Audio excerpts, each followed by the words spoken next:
si Giancarlo Malyo ng magsasaka po dito sa Barangay Banilan, Paque, Laguna, na ngayon po ay may kabuang tinataniman po ako na 1.3 hektar at yung akin pong taniman ng ampalaya ay 4,000 square meter po. Bali ngayon po, ang variety po na sinubukan po namin ay yung Champion F1 po ng Seedworks. Bali ang obserbasyon ko po rito ay magaganda po yung bunga niya at halos yung mga na-harvest po namin dito ay puro Class A. At sa market naman po, gustong-gusto po siya nung aming biyahera dahil nga kamukha nung ibang variety na siya po ay medyo light green at mahahaba tuwid po yun ang kanyang nagiging bunga. Base naman po sa obserbasyon ko sa pag-aalaga po nitong variety na Champion F1, hindi po siya tamain ng sakit tsaka matibay po siya sa ulan.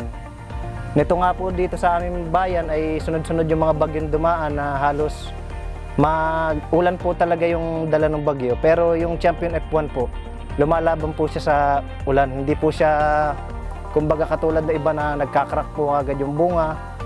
Siya po, matibay po talaga siya sa cracking at saka sa mga fungus disease po. Tsaka obserbasyon din po namin sa yung pinakang problema po kasi ng mga magsasaka dito sa lugar po namin, yung pamamarako po.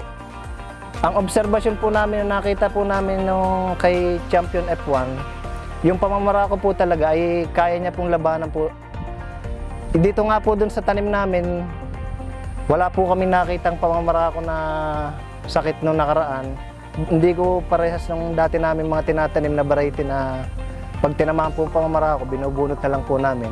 Sa Champion F1 po, wala po talaga siyang halos namamarako.